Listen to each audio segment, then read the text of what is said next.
हमारे स्वर्गीय पिता, हम धन्यवाद करते हैं आज की सुबह एक बार फिर आपने हमें मौका दिया, हम आपके चरणों में आ सके हैं।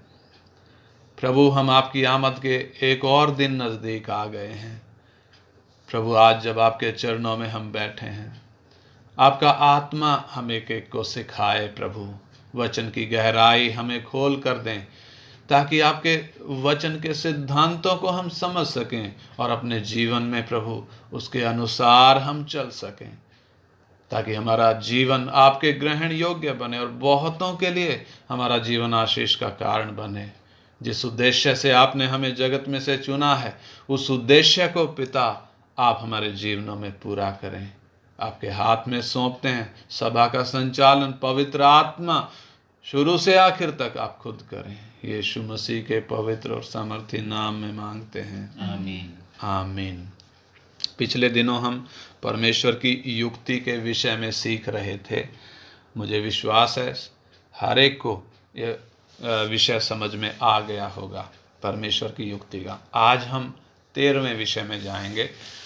परमेश्वर ने विशेष रूप से मनुष्य और स्वर्गदूतों के लिए क्या आदेश दिए हैं, यानी मनुष्यों और स्वर्गदूतों के विषय में परमेश्वर की युक्ति क्या है, उसके विषय में हम सीखेंगे। What has God specially decreed concerning angels and man.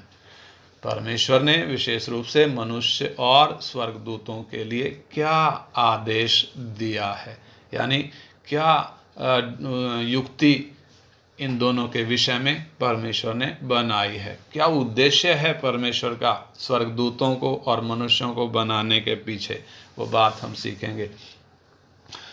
सारी सृष्टि की रचना को परमेश्वर ने ही किया है। सारी सृष्टि को परमेश्वर ने ही बनाया है और सृष्टि की रचना के पीछे परमेश्वर की एक बड़ी योजना है, एक बड़ी परमेश्वर की योजना है। उसी योजना को मध्य में रखते हुए परमेश्वर ने सारे ब्रह्मांड को बनाया है। परमेश्वर ने अपनी योजना को बीच में रखते हुए सारे ब्रह्मांड की रचना करी है और परमेश्वर ने ये सारी सृष्टि केवल अपने नाम की महिमा के लिए बनाई है। पिछले दिन हम देख रहे थे परमेश्वर की युक्ति का उद्देश्य अपने नाम की महिमा के लिए सब कुछ बनाया है। उसने हम मनुष्यों को भी स्वर्गदूतों को भी अपने नाम की महिमा के लिए बनाया है। लेकिन हम मनुष्य अगर अपने आप को देखें तो हमारे साथ दिक्कत क्या है? हम अपनी महिमा चाहते हैं। हमारी हर एक की तमन्ना ये होती है कि मेरे जीवन में मेरी इच्छा पूरी हो जाए, जबकि इसके उल्टे परमेश्वर ने हमें रचा इसलिए है ताकि उसके नाम की महिमा हमारे जीवनों के द्वारा हो। सारी सृष्टि के द्वारा वो अपनी महिमा कर रहा है। हम भी उसकी सृष्टि में हैं, हमारे द्वारा भी वो अपनी महिमा करना चाहता है। परमेश्वर ने केवल हम मनुष्यों को ही नहीं बनाया, बल्कि असंख्य स्वर्गदूत भी परमेश्वर ने अपने नाम की महिमा के लिए बनाए हैं। स्वर्गदूत असंख्य हैं, लेकिन पवित्र शास्त्र जब हम पढ़ते हैं बाइबल में सारे स्वर्गदूतों के नाम लिखे नहीं है। केवल 4 स्वर्गदूतों का नाम बाइबल में हम पढ़ सकते हैं, जिसमें जिब्राइल है, मिखाइल है, लूसीफर है और प्रकाशित वाक्य में एक और स्वर्ग उसका दूत का वर्णन है, अबदोन या अपुल्योन जिसको कहा गया है, जो अभी कैद में है। कुछ टाइम के लिए कलीसिया जाने के बाद उसको छोड़ा जाएगा। परमेश्वर ने अपने नाम की महिमा के लिए स्वर्गदूतों में भी चुनाव किया है। उसके लिए हम पढ़कर देखें 1 तीमोथी 5 अध्याय, पूर्ति से 1 तीमोथी 5 अध्याय उसका 21 वचन हम निकालें, अपनी अपनी बाइबल खोल लें और 1 तीमोथी 5 अध्याय उसका 21 वचन हम पढ़ें। उधर क्या लिखा है? परमेश्वर और मसीह यीशु और चुने हुए स्वर्गदूतों को उपस्थित जानकर मैं तुझे चेतावनी देता हूँ कि तू मन खोलकर इन बातों को माना कर और कोई काम पक्षपात से ना कर। हाँ, इधर जो एक शब्द बीच में आया है चुने हुए स्वर्गदूत। क्या लिखा है इधर? चुने हुए स्वर्गदूत। चुने हुए स्वर्गदूतों को उपस्थित, यानी परमेश्वर ने स्वर्गदूतों को भी चुना है। चुना का मतलब ढेर सारे स्वर्गदूत हैं, असंख्य स्वर्गदूत हैं। उन स्वर्गदूतों में परमेश्वर ने चुनाव किया है, यानी परमेश्वर उन स्वर्गदूतों के सामने परख लेकर आया। परमेश्वर ने शैतान को इसके लिए इस्तेमाल किया। परमेश्वर खुद किसी की परीक्षा करता नहीं है। शैतान जब वो परीक्षा लेकर स्वर्गदूतों के सामने आया तो उस परीक्षा में बहुत सारे स्वर्गदूत फेल हो गए, लेकिन जो फेल नहीं हुए, जो विश्वास योग्य गिने गए, वो चुने हुए स्वर्गदूत हैं, जो आज भी पवित्रताई के साथ परमेश्वर के नाम की महिमा कर रहे हैं और परमेश्वर जिनके द्वारा अपने उद्देश्य को पूरा कर रहा है, ये स्वर्गदूत विश्वास योग्य पाए गए। ऐसे असंख्य स्वर्गदूत पवित्रताई की जलन के साथ परमेश्वर की महिमा कर रहे हैं, लेकिन परख में जो फेल हो गए, जैसे लूसीफर है, अबदोन या पुल्योन है, और ऐसे और बहुत सारे हैं जिन्होंने परमेश्वर से बलवा किया है। और इनके विषय में हम यहूदा की पत्री में पढ़ते हैं। यहूदा की पत्री उसमें एक ही अध्याय है, उसका 6 वचन हम पढ़ें। यहूदा की पत्री में उसका 6 वचन हम पढ़ें। प्रकाशित वाक्य से पहले यहूदा की पत्री है, उसका 6 वचन हम पढ़ें। उधर क्या लिखा है? फिर जिन स्वर्गदूतों ने अपने पद को स्थिर न रखा वरन अपने निज निवास को छोड़ दिया, उसने उनको भी उस भीषण दिन के लिए, न्याय के लिए अंधकार में जो सदाकाल के लिए है बंधनों में रखा है। यानी जो स्वर्गदूत परीक्षा में फेल हो गए, परमेश्वर ने उनको यूं ही नहीं छोड़ दिया कि जो मर्जी आए वो करो ना। परमेश्वर ने उनको उस भीषण दिन के न्याय के लिए, जो दिन परमेश्वर ने न्याय के लिए निर्धारित किया हुआ है, उस भीषण दिन के न्याय के लिए उनको बांधकर अंधेरे स्थानों में रखा हुआ है। जो सदाकाल का अंधेरा स्थान है, परमेश्वर ने उनको बांध कर उधर रखा है। किन को? जिन्होंने अपने पद को स्थिर ना रखा। जिस पद पर वो नियुक्त किए गए थे उस पद को स्थिर ना रखा। जिन्होंने अपने निज निवास को छोड़ दिया। जैसे हम देखते हैं, पिछले दिनों हम सीख रहे थे एसाव के बारे में। एसाव को भी एक पद दिया गया था। कौन सा पद दिया गया था? पहलोठे का अधिकार दिया गया था, लेकिन उसने अपने उस पद को स्थिर ना रखा। ऐसे ही स्वर्गदूतों ने भी अपने पद को स्थिर नहीं रखा। जो पद उनको दिया गया था उसको उन्होंने छोड़ दिया और बलवा किया। परमेश्वर ने बांध कर अंधेरे स्थानों में रखा है, न्याय के दिन तक बंधे हैं। उधर से एक दिन के खोले जाएंगे, परमेश्वर उनका न्याय करेगा। परमेश्वर ने जैसे स्वर्गदूतों में चुनाव किया है, वैसे ही उसने अपने नाम की महिमा के लिए और अपने उद्देश्य की पूर्ति के लिए हम मनुष्यों में भी चुनाव किया है। इफिसियों की पत्री 1 अध्याय उसका 4 वचन से पढ़ेंगे। इफिसियों की पत्री 1 अध्याय उसका 4 वचन से 6 वचन तक। जैसा उसने हमें जगत की उत्पत्ति से पहले उसमें चुन लिया कि हम उसके निकट प्रेम में पवित्र और निर्दोष हों, और अपनी इच्छा के भले अभिप्राय के अनुसार हमें अपने लिए पहले से ठहराया कि यीशु मसीह के द्वारा हम उसके लिए पालक पुत्र हों, कि उसके उस अनुग्रह की महिमा की स्तुति हो जिसे उसने हमें उस प्रिय में शेत में दिया। हाँ, इधर जो बात लिखी है, जैसे स्वर्गदूतों में परमेश्वर ने चुनाव किया, हम मनुष्यों के लिए भी लिखा है जैसा उसने हमें जगत की उत्पत्ति से पहले उसमें चुन लिया। चुन लिया, क्यों चुन लिया? ताकि हम उसके निकट प्रेम में पवित्र और निर्दोष हों। यानी परमेश्वर ने हमें भी चुना है। मत्ती 22:14 में प्रभु यीशु मसीह दोहराते हैं, कहते हैं कि बुलाए हुए तो बहुत हैं परंतु चुने हुए थोड़े हैं। यानी इन बुलाए हुओं में से परमेश्वर कुछ लोगों को अपनी महिमा के लिए चुनता है। यानी जिन लोगों ने यीशु मसीह पर विश्वास किया, उसको अपना जीवन दिया, वो सब बुलाए हुए हैं। लेकिन उन सब बुलाए हुए वो सब चुने हुए नहीं हैं। उन बुलाए हुओं में से परमेश्वर सबको नहीं, कुछ को अपनी महिमा के लिए चुनता है। कुछ को क्यों चुनता है जबकि सब ने अपना जीवन प्रभु को दिया है? कुछ को क्यों चुन रहा है? क्योंकि कुछ लोग अभी भी यीशु मसीह को स्वीकार करने के बाद भी संसार के जैसे चलते हैं, संसार की सोच अभी भी अपने अंदर रखते हैं। इसलिए वो बुलाए तो गए थे, लेकिन जिस उद्देश्य के लिए उनको चुना गया, जिस उद्देश्य के लिए उनको बुलाया गया था, वो चुनाव में वो फेल हो गए हैं। इसलिए बुलाए हुए तो बहुत हैं, लेकिन चुने हुए थोड़े हैं। प्रभु इस बात को समझाता है। अब परमेश्वर ने हमें क्यों बुलाया? हमें घर बनाकर देने के लिए नहीं चुना है, बीमारी या समस्याओं से छुटकारा देने के लिए नहीं, हमारी मनोकामना पूरा करने के लिए नहीं, बल्कि हमारे चुनाव के पीछे उसकी एक ही योजना है कि उसके नाम की महिमा हो। मुझसे अच्छे और योग्य लोग जब इस धरती पर हैं, तो उसने मुझ अयोग्य ही को क्यों चुना? उसको ये अच्छा लगा कि वो मुझ अयोग्य को अपनी महिमा के लिए चुनकर अपने चरणों में लाए।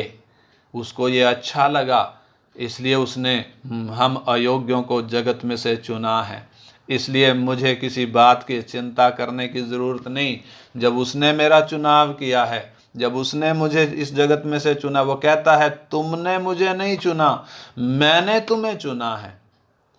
जब उसने हमें चुन लिया है तो हमें फिर चिंता करने की कोई ज़रूरत नहीं है। हमारा एक ही लक्ष्य होना है कि मुझे जिस उद्देश्य के लिए परमेश्वर ने चुना है, मेरे जीवन में वो उद्देश्य, वो युक्ति, वो योजना, वो मंशा पूरी हो जाए। एक चुना हुआ व्यक्ति यदि रास्ते से दाएं बाएं हटता है या पीछे की ओर मुड़ता है, तो उसे कोड़े पड़ते हैं। परमेश्वर उसको कोड़े मारता है।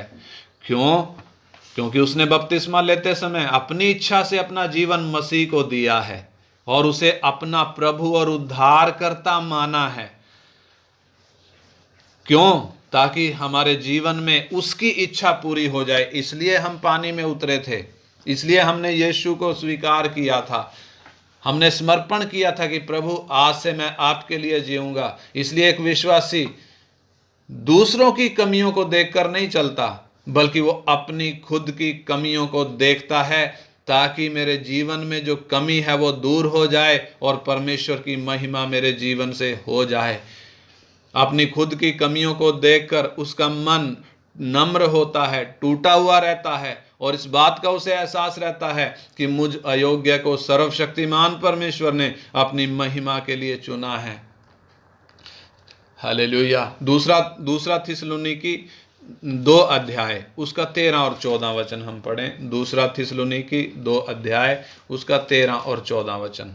हे भाइयों और प्रभु के प्रिय लोगों, चाहिए कि हम तुम्हारे विषय में सदा परमेश्वर का धन्यवाद करते रहें, क्योंकि परमेश्वर ने आदि से तुम्हें चुन लिया कि आत्मा के द्वारा पवित्र बनकर और सत्य की प्रतीति करके उद्धार पाओ, जिसके लिए उसने तुम्हें हमारे सुसमाचार के द्वारा बुलाया कि तुम हमारे प्रभु यीशु मसीह की महिमा को प्राप्त करो। हाँ, इधर हमारे चुनाव का वो लक्ष्य लिखा हुआ है।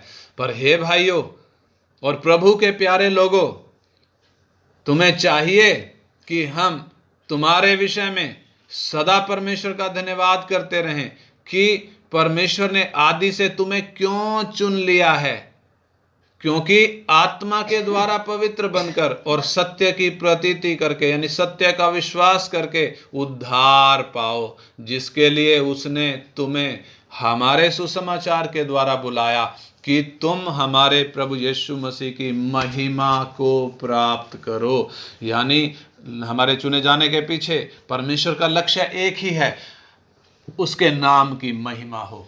उसने हमें अपने नाम की महिमा के लिए चुना है, इसलिए वो हमारे जीवन में अपने पुत्र की महिमा को प्रकट करना चाहता है। इसलिए एक विश्वासी अपने चुनाव को ध्यान में रखते हुए प्रभु का सदा धन्यवाद देता है। क्यों धन्यवाद? क्योंकि मुझ नालायक में कोई योग्यता नहीं। हे प्रभु, मुझ पापी में तूने क्या देखा था? प्रभु, मुझ में कोई खूबी नहीं, मैं तेरा धन्यवाद करता हूँ। हालेलुया। जो परमेश्वर हमसे बात करता है, उसने फिरौन से भी बात किया। हम उधर पढ़कर देखें, रोमियो की पत्री 9 अध्याय उसका 17 और 18 वचन। रोमियो की पत्री 9 अध्याय उसका 17 और 18 वचन। क्योंकि पवित्र शास्त्र में फिरौन से कहा गया, मैंने तुझे इसीलिए खड़ा किया है कि तुझ में अपनी सामर्थ्य दिखाऊं और तेरे नाम का प्रचार सारी पृथ्वी पर हो। हाँ, और मेरे नाम का प्रचार सारी पृथ्वी पर हो। इसलिए वह जिस पर चाहता है उस पर दया करता है और जिसे चाहता है उसे कठोर कर देता है। हाँ, इधर जो बात लिखी है, परमेश्वर फिरौन को कहता है कि मैंने तुझे इसीलिए खड़ा किया है कि मैं तुझ में अपनी सामर्थ दिखाऊं और मेरे नाम का प्रचार सारी पृथ्वी पर हो। सो वो जिसको चाहता है उसको उस पर दया करता है और जिसे चाहता है उसे कठोर कर देता है। हम उस परमेश्वर से क्या चाहते हैं? 2 बातें हैं, दया और सामर्थ। परमेश्वर दया भी दिखाना चाहता है और सामर्थ भी दिखाना चाहता है। फिरौन को क्या कहता है कि मैंने तुम्हें इसलिए खड़ा किया है कि तुझ में अपनी सामर्थ दिखाऊं, परंतु उसके उल्टे परमेश्वर ने हमें इसलिए चुना है कि वो हम पर अपनी दया दिखाए। तो ये 2 बातें। सामर्थ क्यों? लूत की बीवी के विषय में भी परमेश्वर ने अपनी सामर्थ दिखाई। विश्वास ना लाने वाले इस्राएलियों पर भी परमेश्वर ने अपनी सामर्थ दिखाई। यहूदा 1:5 में लिखा है, उसने विश्वास ना लाने वालों को जंगल में ढेर कर दिया। उसके सामर्थ दिखाने का मतलब क्या है? जो अपना मन कठोर कर लेता है, परमेश्वर उस पर अपना क्रोध प्रकट करता है। उस क्रोध के द्वारा वो उसको भस्म कर डालता है। लेकिन मुझ पापी को उसने इसलिए चुन लिया ताकि वो मुझ पर अपनी दया दिखाए। जब प्रभु यीशु मसीह के नाम का प्रचार होता है तो यहूदा इस्करियोती को भी लोग उसका नाम भी लेते हैं। यहूदा इस्करियोती के बारे में भी बताते हैं कि किस रीति से उसने प्रभु को धोखा दिया, 30 सिक्कों में उसको बेच दिया। वो उसके 12 चेलों में से एक था। यीशु का चेला बनकर 3.5 साल तक वो यीशु के साथ साथ चला। उसने यीशु के साथ खाना खाया, यीशु को उसने चूमा, वो उसके साथ रहता था। वरन वो तो फाइनेंस मिनिस्टर के तौर पर काम करता था, पैसों की थैली उसके पास रहती थी।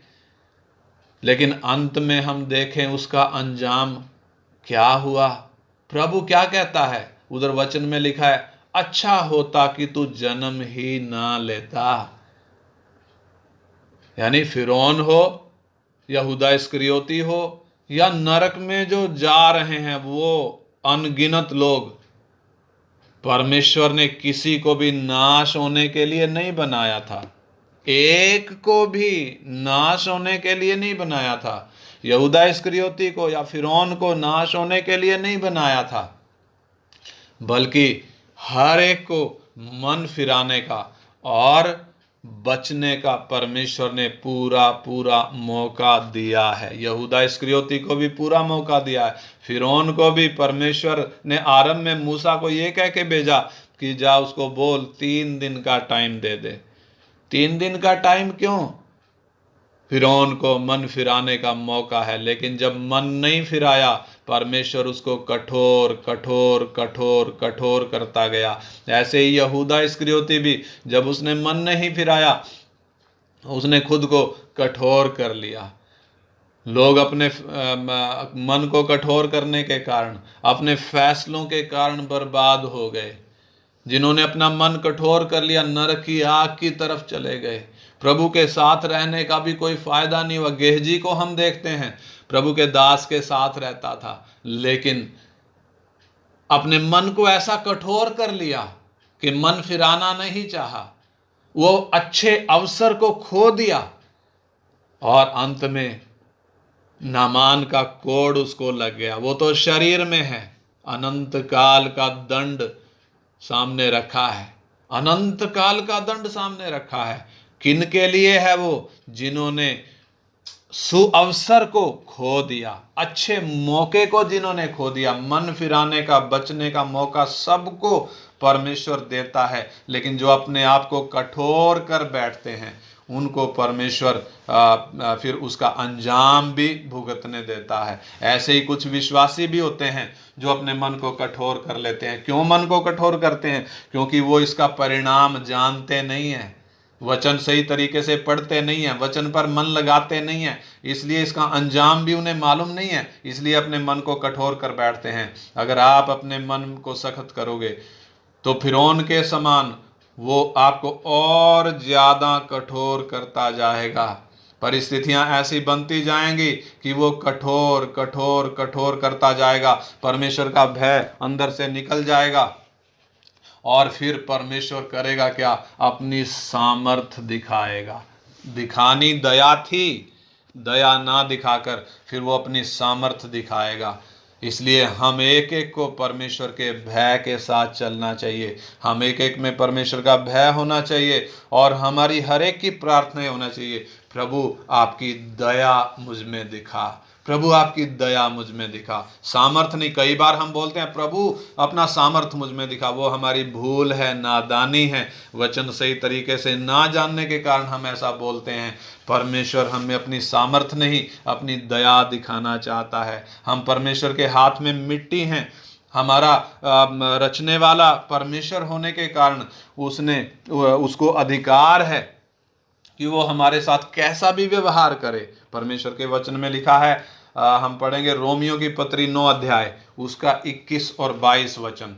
रोमियो की पत्री 9 अध्याय उसका 21 और 22 वचन। क्या कुम्हार को मिट्टी पर अधिकार नहीं कि एक ही लोंदे में से एक बर्तन आदर के लिए और दूसरे को अनादर के लिए बनाए?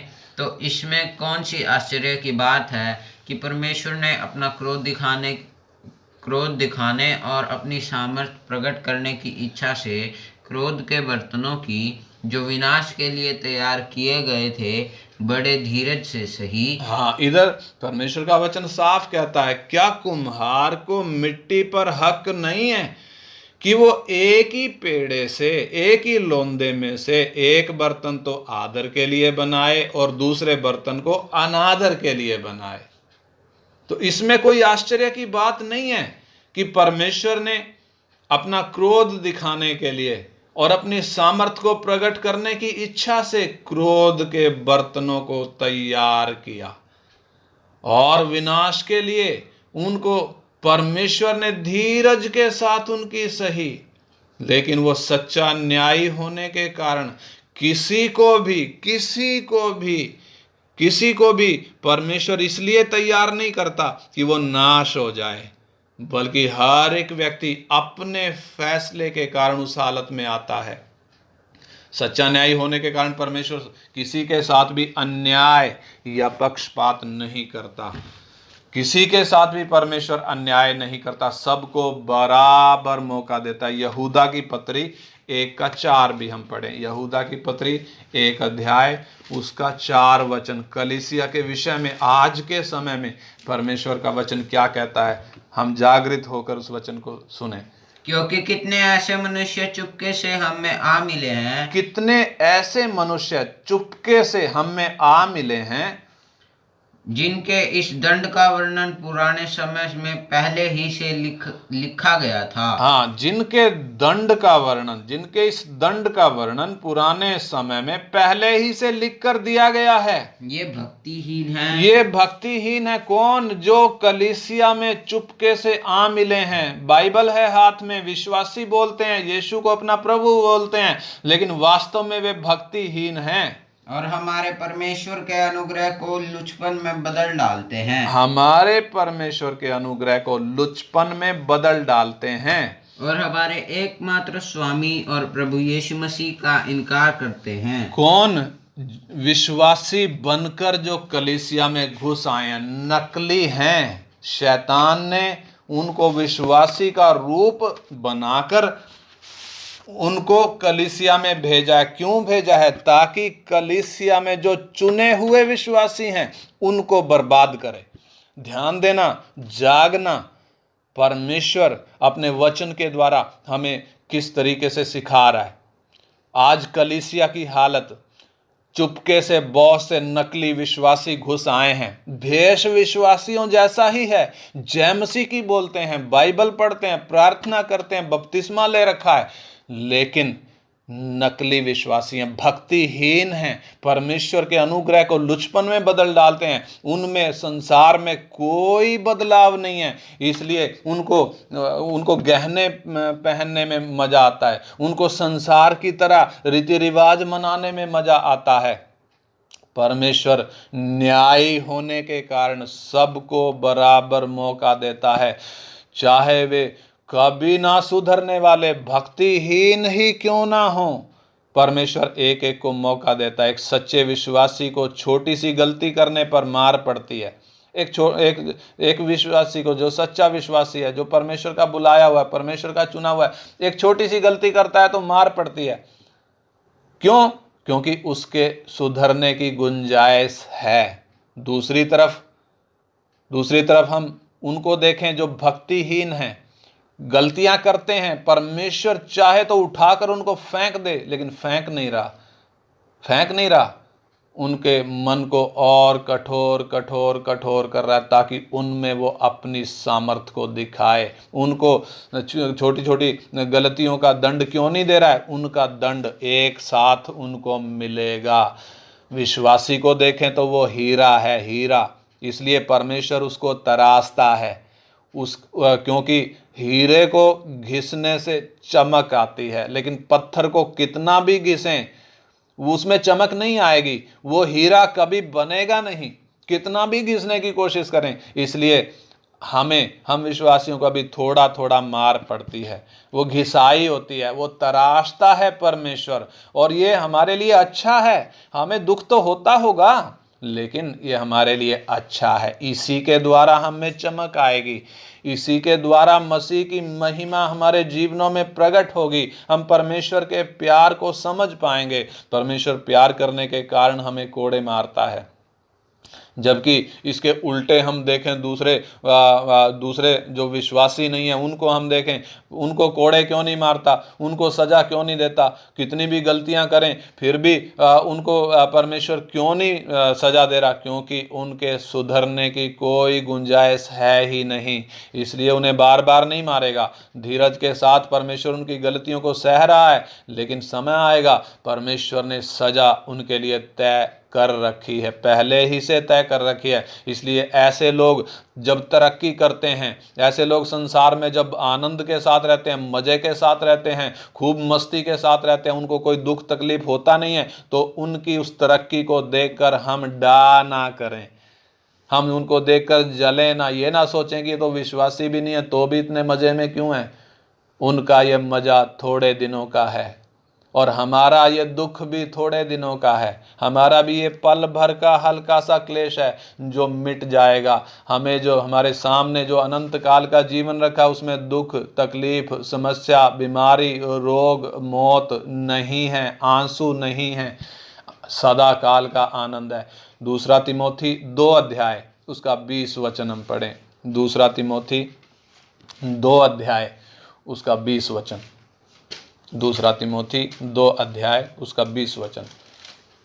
बड़े घर में ना केवल सोने चांदी ही के बड़े घर में ना केवल सोने चांदी ही के पर काठ और मिट्टी के बर्तन भी होते हैं, कोई कोई आदर और कोई कोई अनादर के लिए। हाँ, यानी कि बड़े घर में बहुत सारे बर्तन होते हैं।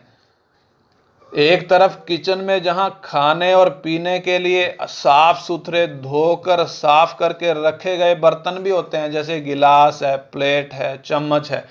वहीं दूसरी तरफ एक कचरे का डिब्बा भी होता है। यानी एक को परमेश्वर ने महिमा के लिए चुना है तो दूसरे को अपनी सामर्थ्य दिखाने के लिए चुना है। यानी जो चुपके से कलीसिया में आ घुसे हैं, परमेश्वर ने घुसने क्यों दे दिया?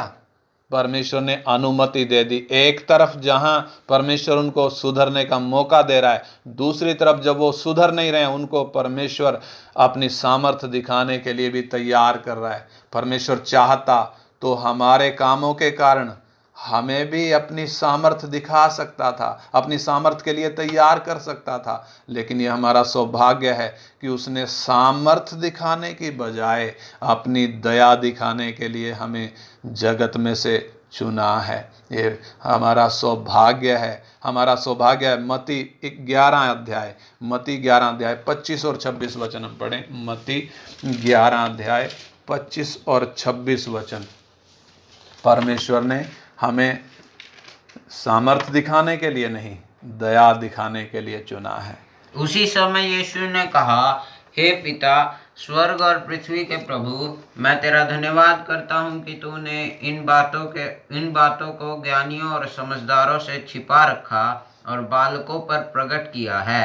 हाँ हे पिता, क्योंकि तुझे यही अच्छा लगा। हाँ, इधर जो वचन लिखा है, ज्ञानियों और समझदारों से परमेश्वर ने यह बात छिपा कर रखी हुई है। ज्ञानी और समझदार जो बनते हैं, जो अपने आप में ज्ञानी और समझदार बनते हैं, धर्मी बनते हैं अपने आप में, परमेश्वर ने उनसे यह भेद छिपा कर रखा हुआ है और बालकों पर प्रकट कर दिया है, क्योंकि उसको यही अच्छा लगा। कौन सा ज्ञान?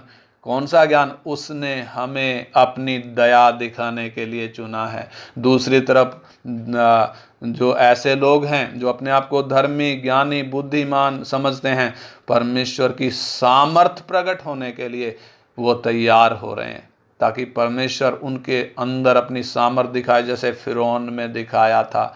दूसरी तरफ हम अयोग्यों को परमेश्वर ने अपनी दया प्रकट करने के लिए जगत में से चुना है। ये भेद परमेश्वर ने हम बालकों पर प्रकट किया। ज्ञानियों को यह भेद मालूम नहीं है। जो लोग परमेश्वर की इच्छा के अनुसार चलेंगे, उनके द्वारा वो अपनी महिमा को प्रकट करेगा। लेकिन जो बार बार चेतावनी देने के बाद भी नहीं मानता है, बल्कि उसकी इच्छा का विरोध करता है, यहूदा इस्करियोती जैसे बहुत से लोग आज भी यीशु मसीह से ठोकर खाते हैं। यीशु मसीह से क्या खाते हैं? ठोकर खाते हैं। यीशु मसीह से पाना उद्धार चाहिए था, लेकिन जैसे यहूदियों ने ठोकर खाई, जैसे यहूदा इस्करियोती ने ठोकर खाई, आज भी कलीसिया में बहुत से विश्वासी यीशु मसीह के द्वारा ठोकर खा रहे हैं। बहुत से लोग ठोकर खा रहे हैं। इसलिए पहला पत्रस 2:8 में लिखा है, पढ़ें। पहला पत्रस 2 अध्याय उसका 8 वचन, उधर क्या लिखा है? और ठेस लगने का पत्थर और ठोकर खाने की चट्टान हो गया है, क्योंकि वे तो वचन को ना मानकर ठोकर खाते हैं और इसी के लिए वह ठहराए भी गए थे। हाँ, यीशु मसीह के विषय में लिखा है, वो ठेस लगने का पत्थर और ठोकर खाने की चट्टान हो गया है। क्यों? क्योंकि वे तो वचन को ना मानकर ठोकर खाते हैं। यानी ठोकर उस पर कौन खा रहा है? जो वचन को मानता नहीं है। जैसे यहूदियों ने यीशु मसीह को सिर्फ क्या ही समझा? नासरत का तरखान ही समझा, उससे बढ़कर और कुछ नहीं उसको समझा। लेकिन आज विश्वासी कलीसिया में जब वचन को नहीं मानते, वचन सिखाया जाता है, समझाया जाता है, लेकिन फिर भी जब वचन को मानते नहीं है, यही यीशु जो यहूदियों के लिए ठोकर का कारण हो गया, उनके लिए भी ठोकर का कारण हो जाता है। और परमेश्वर उनको फिर ऐसा होने देता है, वो इसी काम के लिए ठहराए गए हैं। ठहराए क्यों गए हैं? क्योंकि उन्होंने अपना मन कठोर कर लिया है। वो अपने मन को नम्र करना चाहते नहीं हैं। परमेश्वर का वचन चाहे हमें अच्छा लगे या ना लगे, अच्छा लगे या ना लगे, अगर हम इसको मानते हैं तो ही ये हमारे जीवन में काम करेगा। परिस्थितियां कठिन आएंगी, आंच लगेगी, आंच लगती है, लेकिन उस आंच में प्रभु हमें तैयार करता है, हमें ढालता है, हमारा आकार बनाता है। कैसा आकार? अपने पुत्र के स्वरूप में वो हमें बनाता है। लेकिन याद रखें, यदि वचन हमें अच्छा नहीं लगता, प्रार्थना करने में हमारा मन नहीं लगता है, चेतावनी है, यदि वचन हमें अच्छा नहीं लगता है, सभा में वचन प्रचार हो रहा है लेकिन इस वचन पर हमारा ध्यान नहीं है, चेतावनी है, सुन लें, कान खोल कर सुन लें। वचन प्रचार हो रहा है, परमेश्वर का वचन है, परमेश्वर का आत्मा बोलता है, फिर भी यदि इस वचन को हमारे हृदय में जगह नहीं मिलती है, वचन में हमारा मन नहीं लगता है, वचन के लिए हमारे कान खुले हुए नहीं हैं, वचन के लिए यदि हमारे कान खुले हुए नहीं है, चेतावनी है, सुन लें ध्यान से, जिसके कान हो वो सुन लें। वचन जिसको अच्छा नहीं लगता, प्रार्थना करने में जिसका मन नहीं लगता, एक दिन आएगा हालत खराब हो जाएगी। एक दिन आएगा परमेश्वर अपनी सामर्थ को प्रकट करेगा।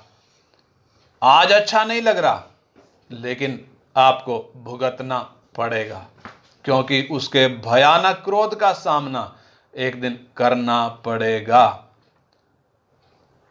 परमेश्वर ने कुछ लोगों को जहां अपनी महिमा के लिए चुना है, जिनके द्वारा वो अपनी इच्छा को पूरा कर रहा है और करेगा, लेकिन दूसरी तरफ जो उसका विरोध करते हैं, जो उसकी इच्छा का सामना करते हैं, उनके लिए वो ठोकर का कारण है। उनके जीवन में वो निश्चय अपनी सामर्थ यानी अपने क्रोध को प्रकट करेगा, परंतु मौका दोनों के पास बराबर है, दोनों के पास बराबर मौका है। इसलिए आइए हम इस सुबह के पहर में प्रार्थना करें। प्रभु आपका धन्यवाद, मुझ पापी को, मुझ अपराधी को, मुझ नालायक मूर्ख को तूने अपनी महिमा के लिए चुना है, तूने अपनी दया दिखाने के लिए मुझे चुना है। प्रभु इस मौके को ऐसा ना हो यहूदा इस्करियोती के समान या गेहजी के समान मैं बर्बाद कर दूं। प्रभु मुझे ज्ञान और समझ दे, इस अच्छे मौके को मैं भुना लूं। प्रभु इस अच्छे मौके को प्रभु मैं दोनों हाथों से ग्रहण कर लूं। प्रभु अपना मन खोलकर इस वचन को स्वीकार कर लूं। प्रभु इस अच्छे मौके को स्वीकार कर लूं प्रभु, ताकि हे परमेश्वर तेरी दया मेरे जीवन में प्रकट हो, तेरी दया मेरे जीवन में प्रकट हो। परमेश्वर ने स्वर्गदूतों के लिए भी अपनी मनसा ठहराई हुई है, अपनी युक्ति ठहराई हुई है, जिनको परमेश्वर ने चुना है, परमेश्वर की महिमा के लिए वो आज भी काम कर रहे हैं। परमेश्वर उनके द्वारा अपनी योजना को पूरा कर रहा है। लेकिन जो फेल हो गए इंतजार कर रहे हैं किस दिन का? उस भयानक दिन का, जिस दिन परमेश्वर का न्याय प्रकट होगा। कलीसिया में भी बहुत सारे विश्वासी हैं, कुछ असली हैं, कुछ नकली हैं, कुछ बुलाए हुए हैं लेकिन कुछ चुने हुए हैं। जो बुलाए हुए हैं वो भी अच्छी मनसा के साथ बुलाए हुए हैं, ताकि उनमें से चुनाव हो। वो चुनाव मैंने और आपने उस चुनाव को प्रमाणित करना है। इसलिए परमेश्वर का वचन हमसे कहता है, दूसरा पत्रस 1:10 जब हम पढ़ते हैं, हे भाइयों अपने चुन लिए जाने और अपने बुलाए जाने और अपने चुन लिए जाने को सिद्ध करने का भली भांति यत्न करते जाओ। यदि ऐसा करोगे तो कभी भी ठोकर नहीं खाओगे। आइए हम प्रार्थना करें, परमेश्वर के सम्मुख हम नम्र हो जाएं। अपनी बुलाहट को यदि हम देखें, अपने चुनाव को यदि हम देखें, कोई खूबी हम में नहीं है। ऊंची जाति देखकर परमेश्वर ने हमें नहीं चुना, हमारी पढ़ाई देखकर परमेश्वर ने हमें नहीं चुना, हमारे धर्म के काम देखकर परमेश्वर ने हमें नहीं चुना। हम तो मैले कुचैले चिथड़े लपेट कर घूम रहे थे, जिनको हम भक्ति कहते थे, धर्म के काम कहते थे, पुण्य कर्म कहते थे। परमेश्वर की नजरों में वो मैले कुचैले कपड़े, गंदे कपड़े हैं, जिसको कोई हाथ भी लगाना नहीं चाहेगा। वो गंदे कपड़े वो लपेट कर हम घूम रहे थे। हम किस बात पर घमंड करें? परमेश्वर ने अपनी दया दिखाने के लिए हमें जगत में से चुन लिया, ताकि वो हम में मसीह की महिमा को प्रकट करे। लेकिन आज बहुतों ने अपने मन को कठोर कर लिया है, वचन सुनकर भी कान बंद हैं। जैसे इजराइलियों के विषय में परमेश्वर ने चेतावनी दी थी। यशाया जब वो दर्शन देख रहा था, परमेश्वर उधर बोलता है कि वो देखते हुए अंधे हो गए हैं, वो सुनते हुए बहरे हो गए हैं। आज भी बहुत सारे विश्वासी ये वचन सुनकर भी इसको समझते नहीं हैं।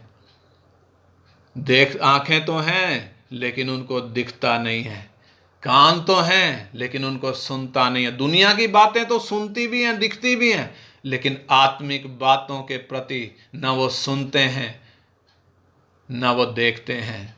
कहीं हम ऐसे तो नहीं? शैतान ने बहुतों को विश्वासी बनाकर कलीसिया में भेजा हुआ है। क्यों भेजा हुआ है? ताकि वो सच्चे विश्वासियों के लिए उनको ठोकर का कारण बनाए। इसलिए कई गहने पहने रखते हैं, मुंह को लीप कर रखते हैं, बालों को काला करते हैं। क्यों ऐसा कर रहे हैं? जो चुने हुए हैं उनको भी वो बर्बाद कर दें। उनकी भी सोच ये आ जाए कि जब ये ऐसा कर रहा है तो मैं ऐसा क्यों ना करूं। याद रखें, परमेश्वर का वचन स्पष्टता से हमें बोलता है। बहुत लोग चुपके से हम में आ मिले हैं।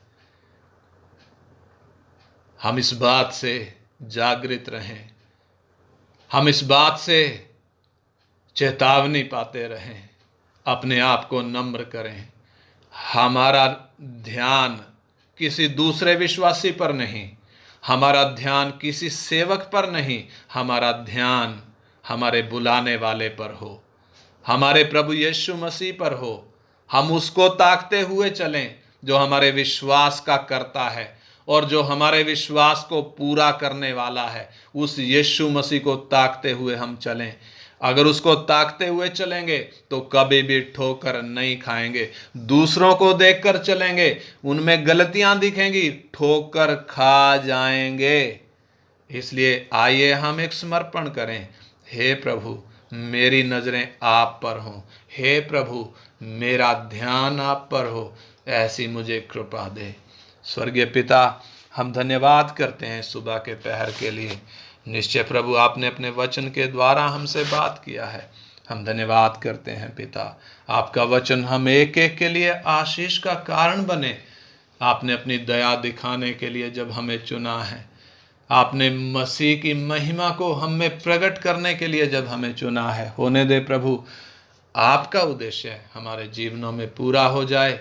और जैसे हमारे मुंजी का लक्ष्य था कि मेरा भोजन यह है कि अपने भेजने वाले की इच्छा को पूरा करूं और उसके काम को करूं, वही लक्ष्य है हम एक एक का भी इन दिनों में होने के लिए आप सहायता करें। सब महिमा आपको देते हैं पिता, ताकि हमारा जीवन आपके ग्रहण योग्य बने और हमारे जीवन में आपकी मर्जी पूरी हो जाए और हम बहुतों के लिए आशीष का कारण बने। किसी के लिए भी ठोकर का नहीं, बल्कि आशीष ही का कारण बने।